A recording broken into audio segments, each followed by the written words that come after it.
दोस्तों नमस्कार। आज फिर मैं हाजिर हूँ एक और सच्ची घटना के साथ। दोस्तों आज की जो सच्ची घटना है वो हमारे उत्तर प्रदेश राज्य में स्थित हरदोई जिले में एक गांव पड़ता है, जिस गांव में संतोष नाम का व्यक्ति अपनी पत्नी संतोषी और 4 बच्चों के साथ अपनी जिंदगी को बड़े आराम से जी रहा होता है। एक दिन सुबह उसकी पत्नी बड़ी जोर जोर से रोना शुरू कर देती है।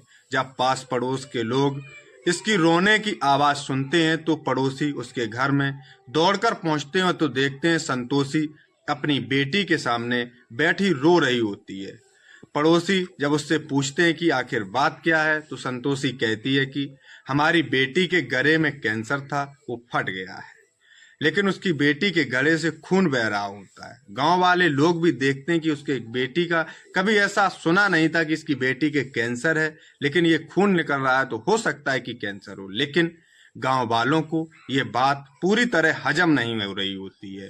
तभी गांव का एक शख्स पास के ही थाने में इस बात की जानकारी दे देता है तो तुरंत ही घटना स्थल पर पुलिस पहुंच जाती है। पुलिस जब घटना स्थल पर पहुंचती है तो पुलिस उस लड़की की लाश को अपनी अंडर कस्टडी में कर लेती है और देखती है कि वहां कोई सबूत तो नहीं है। जब पुलिस को कोई सबूत नहीं मिलता तो पुलिस देखती है कि उस लड़की के गले पर कोई धारदार हथियार से वार किया गया होता है। लेकिन पुलिस इस बात को लेकर किसको अपनी अंडर कस्टडी में ले तो पुलिस उसकी मां संतोषी से इस बारे में पूछताछ करती है तो संतोषी वही रटी रटाई कहानी पुलिस को भी सुना देती है। पुलिस को भी ये बात हजम नहीं हो रही होती है तो पुलिस उस लाश को अपनी अंडर कस्टडी में करके पोस्टमार्टम के लिए भेज देती है। जब उस लड़की की पोस्टमार्टम रिपोर्ट आती है तो उसमें किसी ने उसके गले पर तेज धारदार हथियार से वार किया गया होता है और पुलिस उस पोस्टमार्टम रिपोर्ट के तहत फिर से उस गांव में उसकी मां संतोषी से पूछताछ करने के लिए पहुंच जाती है तो संतोषी फिर से वही एक रटी रटाई कहानी सुना देती है, जिस पर पुलिस को भी शक हो जाता है। और पुलिस जब उसके गांव वाले लोगों से संतोषी के बारे में पूछताछ करती है तो गांव का एक शख्स बताता है कि सर, इसका गांव के ही एक शख्स के साथ अवैध संबंध है।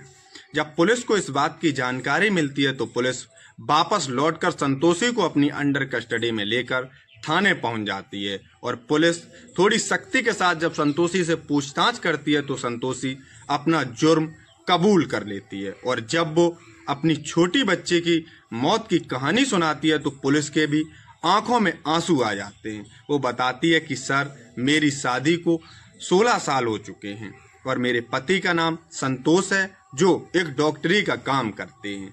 अक्सर संतोष का अपने गांव के एक शख्स के साथ उठना बैठना लगा रहता था, जिसके साथ वो दारू भी पिया करता था। वो शख्स अक्सर संतोष के घर आया जाया करता था। क्योंकि संतोष डॉक्टरी का काम किया करता था तो गांव के 1-2 लोग उसके पास बैठे ही रहते थे। इस क्योंकि जिस बच्चे के ऊपर से बाप का साया उठ जाता है वो आखिर करेगा तो क्या करेगा, अपनी मनमानी करेगा। इसी तरह उस बच्चे ने केवल 8वीं तक पढ़ाई की और उसके बाद वो पढ़ने ही नहीं गया और उसकी माँ ने ना उसे पढ़ाई पर कोई जोर डाला। लेकिन उसकी एक छोटी बेटी होती है जो स्कूल में पढ़ रही होती है, जिसकी करीब 12-13 साल की उम्र होती है। वो बच्ची समझदार होती है क्योंकि वो स्कूल में पढ़ने जाया करती है। जब वो लड़की को इस बारे में पता लगता है कि उसकी माँ कारी करतूतों से अपना मुंह काला कर रही है तो वो बच्ची अपनी माँ को समझाने की पूरी कोशिश करती है, लेकिन उसकी माँ इस बारे में एक नहीं मानती। वो इस बारे में सुधार नहीं करती कि वो इसके साथ संबंध बनाने से मान जाए। लेकिन उस गांव का एक शख्स होता है जो उसके साथ कंटिन्यू इस काम को अंजाम दे रहा होता है और उसकी माँ को भी इस बात से कोई ऐतराज नहीं होता और उसके भाई को भी इस बात से कोई ऐतराज नहीं होता। लेकिन उस छोटी सी बच्ची को दोस्तों बहुत ऐतराज होता है क्योंकि वो समझदार होती है और वो स्कूल में पढ़ने जाया करती थी, इसलिए वो समझदार होती है। जब उस लड़की को इस बारे में पता लगता है तो ये जब उसकी माँ नहीं मानती तो एक दिन जो वो शख्स होता है, उसका जो गांव का आशिक होता है, वो उसके साथ संबंध बनाने आता है। वो लड़की इन दोनों को देख लेती है। जब ये लड़की देख लेती है तो कहती है अपनी माँ से कि माँ, आज तुम चाहे जो कर लो, मैं सुबह इस बात को सभी को बता कर रहूंगी।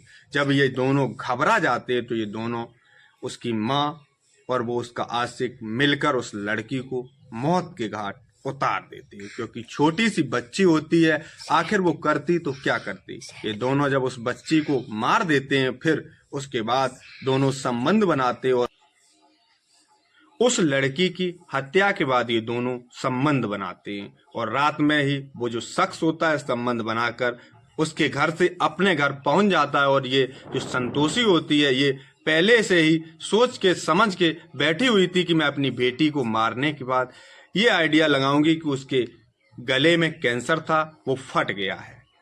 इस बात को लेकर जब पुलिस इस केस का खुलासा करती है और सभी को जब इस बात की जानकारी होती है, तो दोस्तों पुलिस के भी पैरों तले जमीन खिसक जाती है और संतोषी अपनी स्कीम के मुताबिक सुबह इसी का बहाना लेकर रोना धोना शुरू कर देती है। दोस्तों, कैसे एक माँ ने अपनी बेटी को मौत के घाट उतरवा दिया अपनी हवस के चक्कर में। तो दोस्तों, आज के लिए जय हिंद, जय भारत।